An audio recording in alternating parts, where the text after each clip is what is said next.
Hello all the cricket lovers, आप सभी का एक बार फिर से स्वागत है आपके अपने यूट्यूब चैनल द क्रिकेट दंगल में। जैसा कि आप सब जानते हैं, भारत का अगला मैच बांग्लादेश के साथ पुणे में होने वाला है। तो आपको पता होना चाहिए कि बांग्लादेश अभी तक एक मैच जीती है और भारत ने अपने 3 के 3 मैचेस जीते हैं। भारत के लिए बहुत ज़्यादा इंपॉर्टेंट मैच है। अगर ये मैच भारत जीत जाता है, तो सेमीफाइनल की तरफ वो थोड़ा-सा अग्रसर हो जाएगा और अपने आप को, क्योंकि फिर बाकी के जो बचे हुए 5 मैचेस रहेंगे, उसमें अगर वो मिनिमम अगर 3 भी जीत जाता है, तो भी वो सेमीफाइनल में आसानी से पहुँच जाएगा, क्योंकि ऑस्ट्रेलिया पाकिस्तान को ऑलरेडी हरा चुका है। अफ्रीका, न्यूज़ीलैंड और इंग्लैंड, ये 3 थोड़े कड़े मुकाबले होंगे। इन तीनों में से अगर 2 हार भी जाता है, तो भी वो आसानी के साथ नीदरलैंड, बांग्लादेश और एक मैच समझिए और किसी को हरा के, अफ्रीका या इंग्लैंड में से किसी को हरा के वो आगे बढ़ सकता है।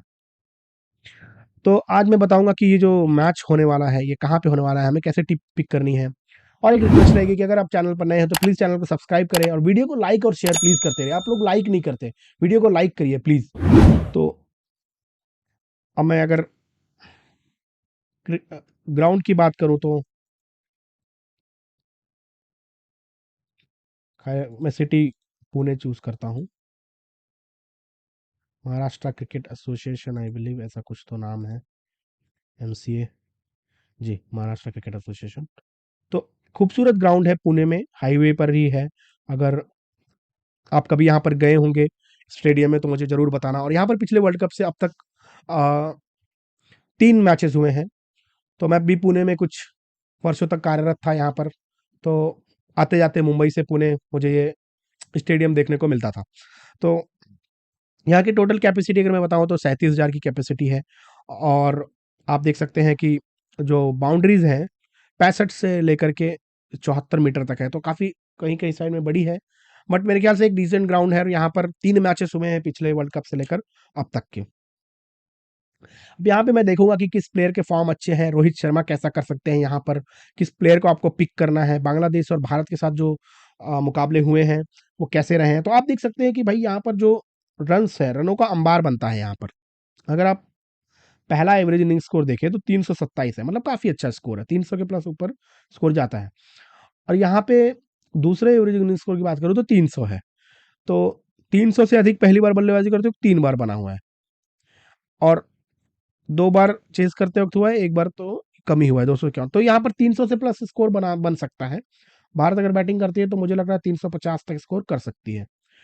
अब उस दिन कैसा होगा, क्या होगा, वो डिपेंड करता है। बट मेरे ख्याल से जैसा ये आज तक खेला है ग्राउंड पिछले कुछ वर्षों में, तो यहाँ पर ये है। और चेज़ करते वक्त एक ही बार टीम जीत पाई है। मुझे लगता है 300 का रन एक बार चेज़ हो गया है, अदरवाइज़ मोस्टली रन चेज़ नहीं होते हैं। अब यहाँ पर मैं अगर बात करूँ तो जॉनी बेयरस्टो का आप देख सकते हैं कि इंडिया इंग्लैंड की सीरीज़ थी, मुझे लग रहा है, तो काफ़ी अच्छा खेले हैं। तो हिटर प्लेयर मेरे ख्याल से रोहित शर्मा, ग्राउंड के हिसाब से तो मेरे ख्याल से रोहित शर्मा आके आगे हैं, यहाँ पर हिट करते हैं, वो मार सकते हैं रन। लेकिन बांग्लादेश के साथ कैसा खेले वो भी हम देखेंगे। तो मेरे ख्याल से रोहित शर्मा ग्राउंड के हिसाब से अव्वल नंबर के चॉइस रहेंगे आपके। और लिटन दास एक बोल सकता हूँ मैं, क्योंकि वो भी हिट करते हैं और भारत के साथ उनका थोड़ा आंकड़ा भी अच्छा रहा हुआ है। केएल राहुल, मेरे ख्याल से विराट कोहली उस सीरीज का हिस्सा ना हो।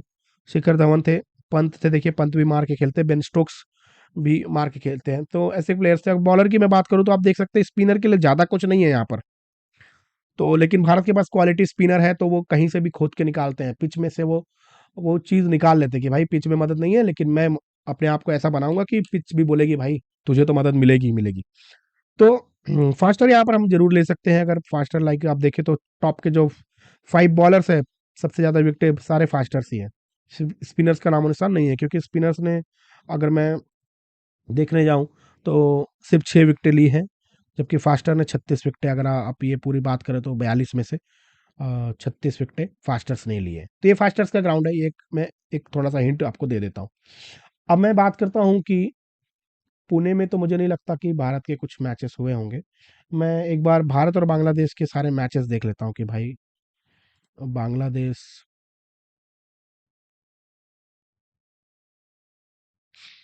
इंडिया। तो अगर मैं, देखिए ओवरऑल 5 मैचेस हुए हैं पिछले वर्ल्ड कप से लेकर अब तक, अगर आप देखेंगे तो बांग्लादेश यहाँ पर थोड़ा आगे है, 3 मैचेस जीता है बांग्लादेश। पिछले एशिया कप में भी आप देखे होंगे, हालांकि कुछ टॉप के प्लेयर रेस्ट पर थे, बट मुझे लगता है कि बांग्लादेश अच्छा खेल दिखा सकता है। और भारत ने 2 मैचेस जीते, लेकिन रोहित शर्मा जिस फॉर्म में है, देखिए थोड़ा-सा उन्होंने अपने स्टाइल को क्रॉस करके खेलते हैं, थोड़ा क्रॉस खेलते हैं, तो जो लेफ्ट आर्म बॉलर होते हैं, उनको जल्दी से आप नहीं फँसा पाएँगे। हालाँकि जितने फ़ास्ट बॉलर जितनी फ़ास्ट डालोगे उतनी फ़ास्ट वो छक्का लगाएँगे। अगर आप थोड़ा-सा उसको बॉल को घुमाते हो और सरप्राइज़ बॉल होती है ना कि भाई अ, कटर-कटर डाल रहा हूँ और एक हल्का-सा अंदर डाल दिया पर बॉल में उतनी पेस नहीं होनी चाहिए, पेस होगी तो वो तैयार रहेंगे। अगर थोड़ी-सी स्लोअर रहती है, तो वो वहाँ पे फँस सकते हैं। लेकिन जिस फ़ॉर्म में है, उस फ़ॉर्म में तो बॉलर चाहेगा कि ये सामने ना आए।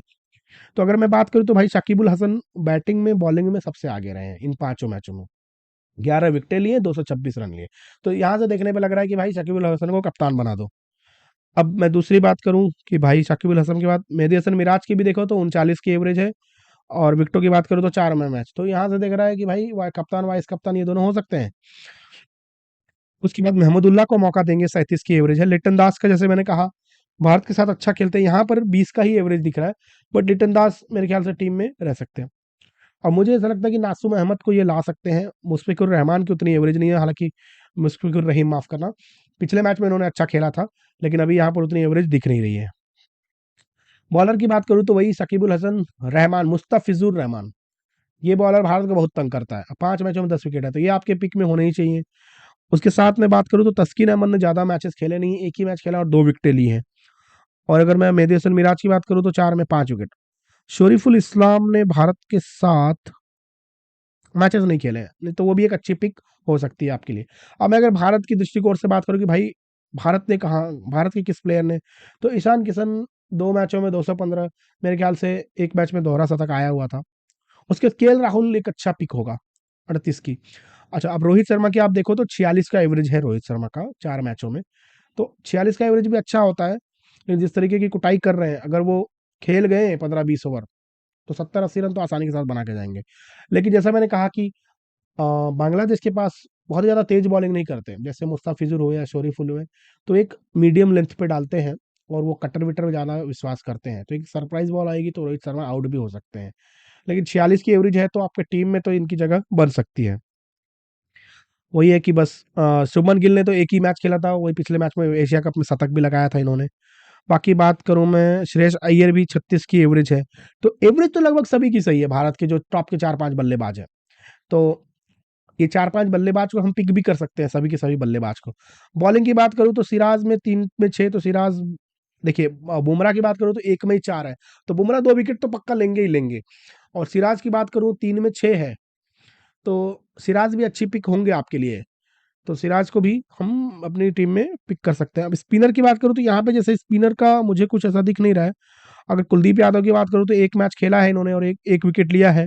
बाकी जाडेजा की मैं बात करूँ तो उनका भी 1 मैच में 1 विकेट है। तो अगर 1-1 विकेट भी पाते हैं तो यार इनकी ज़्यादातर ये बोल्ड और एलबीडब्ल्यू लेते हैं। तो टीम में, आपकी टीम में ये क्या बोलते हैं वो, ड्रीम टीम में आने के चांसेस काफ़ी रहते हैं। बल्लेबाजी में तो हालाँकि कुछ है इतना है नहीं, जडेजा का, और एक-एक ही मैच खेला है तो क्या देखें उसमें।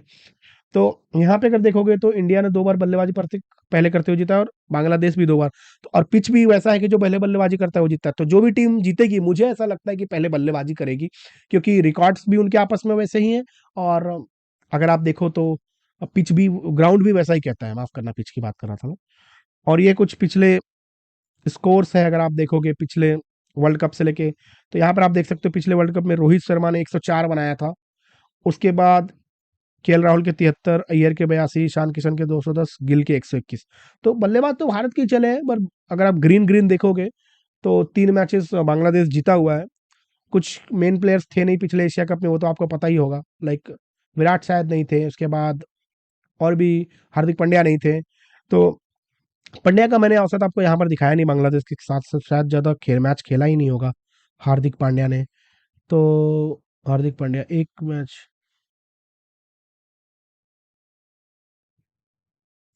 एक ही मैच खेला है हालाँकि, रन तो कुछ बनाया नहीं है। लेकिन ग्राउंड पे अगर आप देखोगे, ग्राउंड के हिसाब से 1 मैच में 3 विकेट है। तो हार्दिक पांड्या, जसप्रीत बुमराह, मोहम्मद सिराज, स्पिनर अगर एक को स्किप करना चाहो तो कर सकते हो, बट ये आप ले सकते हो। और शार्दुल की भी यहाँ पर औसत 4 में 7 है। अब देखते हैं शार्दुल को रखते हैं या किसी एक एक्स्ट्रा बैटर को खिलाते हैं या फिर ऑलराउंडर अश्विन को खिलाते हैं, वो देखने वाली बात होगी। बट शार्दुल भी 4 में 7 विकेटें हैं, तो ये पक्का आपके पिक, आपके भारत के 3-4 बॉलर आसानी के साथ यहाँ पर बैठ जाएँगे। शाकिब अल हसन, मेहदी हसन मिराज, ये तो आपके प्लेयर होंगे ही। तो इन 5 मैचों का अगर मैं भारत का परफॉर्मेंस आपको दिखा दूँ कि भाई भारत के बल्लेबाज जो थे, वो कैसा किए थे इन 5 मैचों में, तो अगर जैसे मैं दिखाऊँ यहाँ पर, तो ईशान किशन तो खेलेंगे नहीं। केएल राहुल की बात करूँ तो 2 अच्छे 70 के करीब स्कोर आए थे, उसके बाद से कुछ अच्छा स्कोर आया नहीं है बांग्लादेश के साथ। मैं उम्मीद करता हूँ कि उनको मौका ही ना मिले, पहले ही हम ऊपर जीत जाएँ। रोहित की बात करूँ तो शतक है, फिर 27 है, फिर 51 है, फिर 0।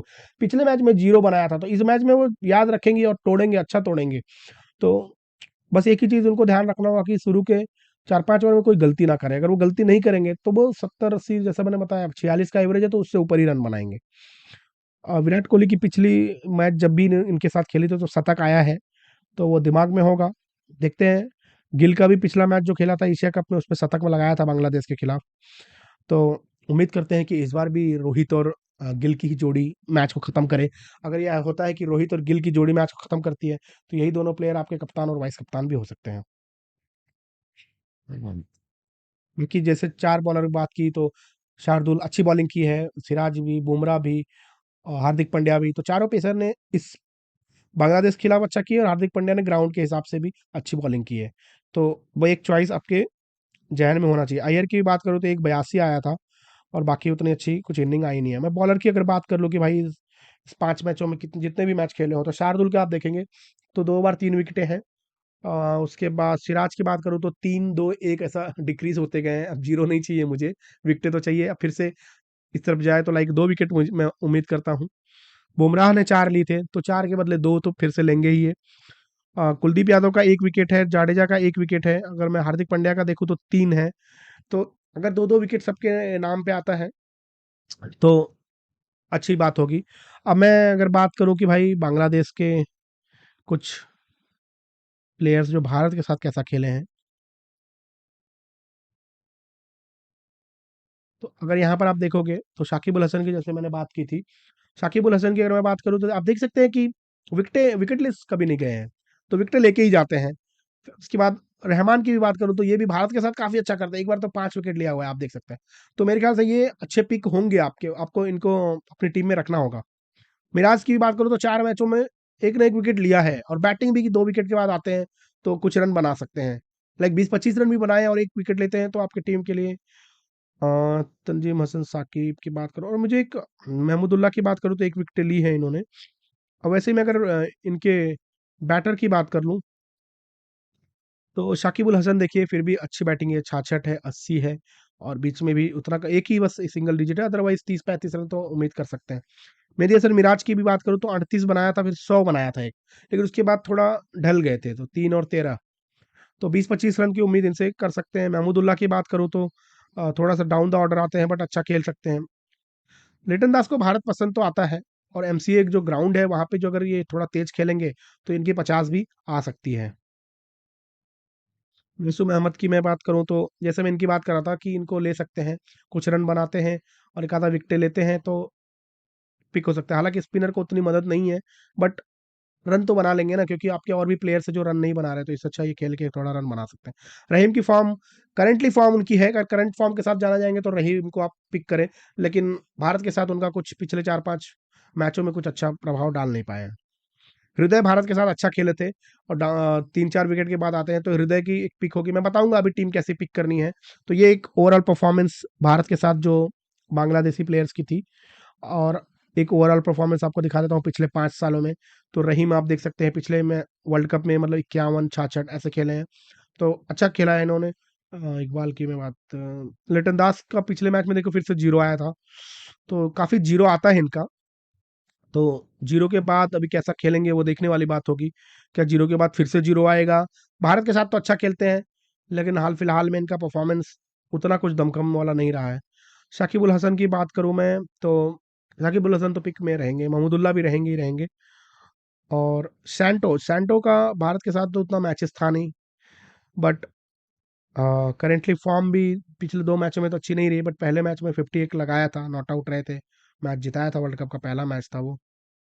मेहदी हसन मिराज भी आपकी टीम में रह सकते हैं।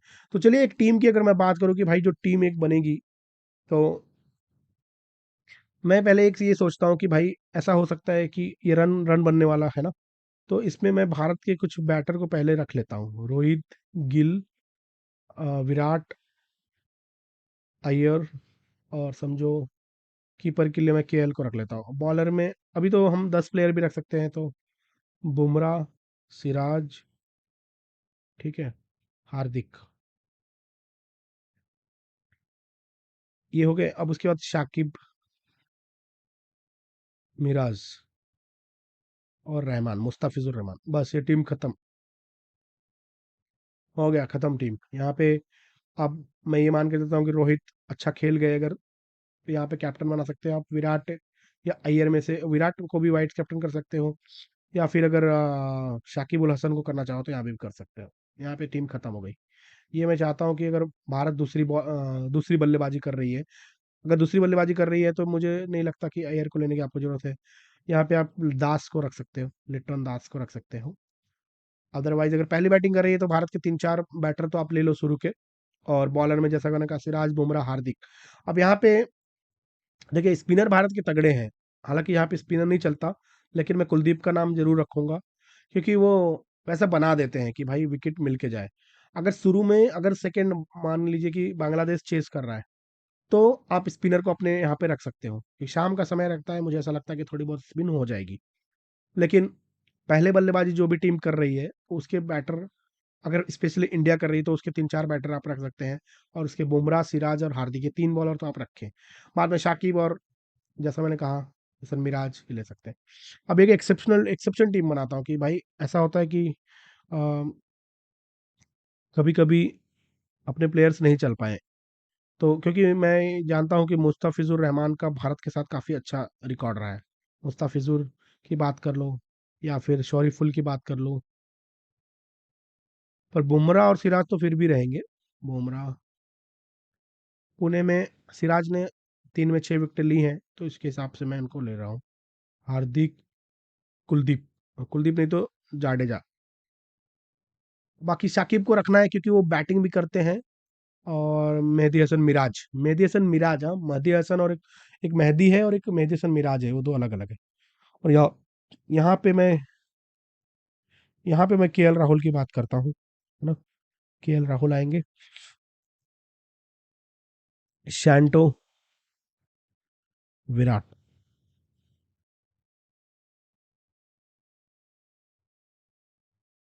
और गिल। तो ये 4 4 8 4 12 1 13।